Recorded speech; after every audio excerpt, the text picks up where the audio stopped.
Assalamualaikum warahmatullahi wabarakatuh. Perkenalkan, nama saya Nur Salma, NIM 2004-2035 dari jurusan Ilmu Administrasi Negara, Fakultas Ilmu Sosial, Universitas Negeri Padang. Video ini saya buat untuk memenuhi tugas budaya organisasi saya dengan dosen pengampu Bapak Hidayatul Fajri, SAP MPA.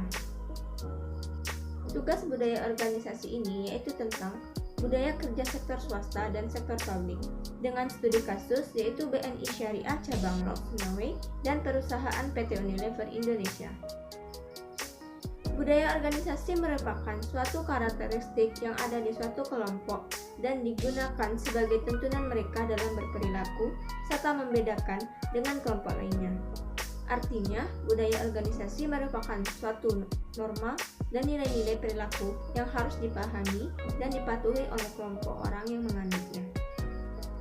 Budaya organisasi memiliki 5 fungsi, antara lain yang pertama, meningkatkan rasa kepemilikan, yang kedua, alat untuk mengorganisir, yang ketiga, meningkatkan kekuatan organisasi, yang keempat, mengontrol perilaku, yang kelima, mendorong kinerja anggota.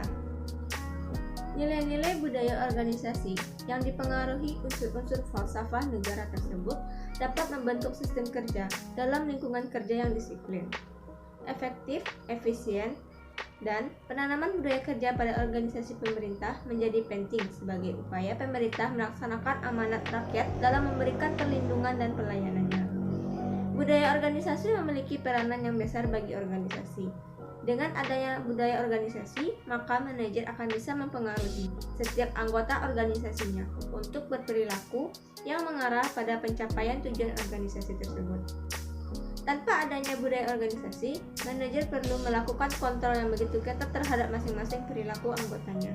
Selanjutnya, budaya kerja berkualitas dalam organisasi pemerintahan maupun perusahaan swasta takkan tercermin mulai melalui karakteristik berikut. Yang pertama, perilaku pegawai pada semua level konsisten dengan moto organisasi. Yang kedua, memberdayakan pegawai sejak dini dalam berbagai aktivitas. Yang ketiga, pegawai dan manajemen pada semua level memiliki komitmen kualitas. Yang keempat, sumber daya yang diperlukan tersedia cukup dan dalam organisasi kondisi siap mendukung perbaikan kualitas. Yang kelima, hubungan antar pegawai dan atlet unit merupakan hubungan pemasok dan pelanggan. Yang keenam, kemampuan pegawai pada semua level dikembangkan sesuai spesifik kualitas di bidang masing-masing. Yang ketujuh, bekerja secara profesional, bekerja memiliki keahlian atau menunjukkan kualitas kerja yang memenuhi standar profesi tertentu. Ukuran profesi itu dilihat dari proses penyelesaian dan tanggung jawabnya terhadap tingkat kualitas hasil. Yang kedelapan, kerja unggul, berprestasi, dan efisien. Dalam tugas ini, saya mengambil studi kasus yaitu tentang penerapan budaya organisasi yang pertama pada BNI Syariah Cabang Lok Norway. Bank BNI Syariah Cabang Lok Norway menerapkan prinsip 4-6 Corporate unggul. Prinsip ini merupakan tuntunan perilaku instansi BNI yang terdiri dari 4 nilai budaya kerja dan 6 nilai perilaku utama insan BNI. Adapun 4 nilai budaya kerja BNI Syariah terdiri dari yang pertama, profesionalisme. Profesionalisme adalah kesungguhan dalam melakukan tugas sesuai dengan standar teknis dan etika yang telah ditentukan. Profesionalisme berkaitan dengan tanggung jawab atas pekerjaannya. Karyawan mampu menyelesaikan pekerjaan secara efektif dan efisien. Yang kedua, integritas. Integritas adalah bertindak konsisten sesuai dengan nilai-nilai dan kebijakan organisasi serta kode etik profesi, walaupun dalam keadaan yang sulit untuk melakukannya. Yang ketiga, orientasi pelanggan.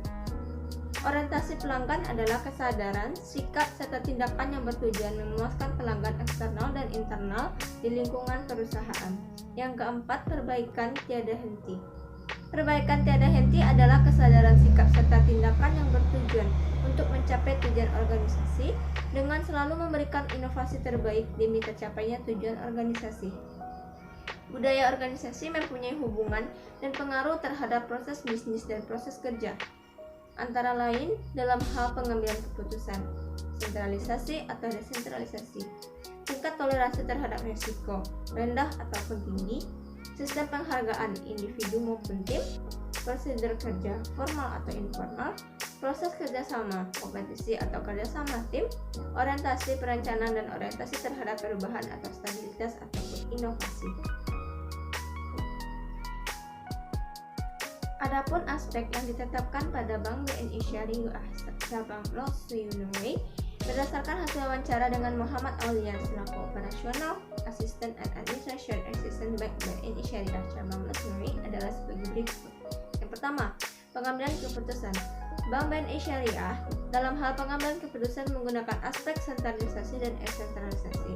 Karena dalam hal mengambil keputusan itu dilihat dari masalahnya. Jika masalah yang dihadapi bisa diselesaikan di kantor cabang, maka kepala cabang langsung turun tangan untuk menyelesaikan masalah. Namun, bila masalahnya tidak dapat diselesaikan di kantor cabang, maka masalah tersebut diselesaikan bersama dengan pihak yang berwenang di kantor pusat. Yang kedua, toleransi terhadap risiko. Untuk toleransi terhadap risiko, BNI Syariah memutuskan tingkat risikonya tinggi. Yang ketiga, sistem penghargaan. Sistem penghargaan yang dipilih berupa individual ataupun tim. Penghargaan yang diberikan berupa bonus kepada karyawan yang berprestasi. Yang keempat, prosedur kerja yang dilaksanakan BNI Syariah cabang Lok-Sumeneb yaitu formal dan informal. Sesuaikan dengan posisi kerjanya. Karyawan di bidang operasional menggunakan prosedur kerja formal, bekerja di hari kerja. Sementara karyawan di bidang marketing menggunakan prosedur informal. Yang kelima, proses kerjasama. Proses kerjasama berupa kerjasama tim. Yang keenam, orientasi perencanaan. BNI Syariah menetapkan perencanaan jangka panjang. Yang ketujuh, orientasi terhadap perubahan. BNI Syariah selalu berinovasi terhadap perubahan, yang diikuti pembaruan hal-hal baru yang bernilai positif bagi perusahaan tentunya. Yang kedua yaitu penerapan budaya organisasi pada perusahaan PT Unilever Indonesia. PT Unilever Indonesia mempunyai 4 pilar di mana berisikan program, yaitu lingkungan, nutrisi, gizi, dan pertanian berkelanjutan. Keempat pilar tersebut menggambarkan visi yang menggambarkan ke arah masa depan yang lebih baik, yaitu kami bekerja untuk membangun masa depan yang lebih baik setiap harinya. Kami membantu orang agar merasa lebih pede dengan menggunakan produk yang mempunyai brand terbaik. Yang ketiga, kami menjadi sumber inspirasi orang-orang untuk melakukan hal-hal kecil yang bermanfaat. Yang keempat, kami akan membagi cara baru untuk membesarkan perusahaan menjadi 2 kali lipat sambil mengurangi dampak lingkungan. Dalam perusahaan PT Unilever ada faktor penyebab terjadinya pelaksanaan merger, yaitu yang satu, integritas merupakan nilai yang sangat fundamental bagi setiap individu dalam organisasi. Tanpa adanya integritas pada diri seseorang, maka sulit bagi seseorang untuk disiplin, bertanggung jawab atas tugas yang diberikan kepadanya, yang pada akhirnya berakibat kepada tidak terwujudnya profesionalisme dan tidak tercapainya produktivitas dan tidak tercapainya tujuan organisasi. Yang kedua, dari segi bisnis, secara otomatis akan memperluas pasar dan perusahaan mempunyai kemampuan yang sangat kuat dalam pengelolaan dan pemasaran. Yang ketiga, bahwa perusahaan tersebut pasti memiliki kesamaan budaya organisasi, sehingga secara instansinya akan mampu membentuk perusahaan yang besar. Yang keempat, merger adalah strategi yang dapat dilakukan untuk menghasilkan sinergi dan manfaat yang berdasarkan dalam sumber bahan baku, produksi, logistik, dan perdagangan untuk perusahaan merger. Perusahaan merger akan menjadi lebih meningkatkan daya saing dalam bisnis.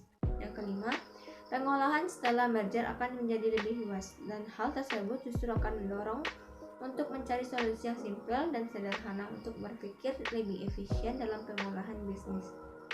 Selanjutnya yaitu analisis perbedaan budaya kerja dari 2 kasus tersebut. Yang pertama, budaya kerja yang ditetapkan oleh BNI Syariah cabang Lok-Sumeneb berorientasi untuk memenuhi kebutuhan dan kepuasan nasabah.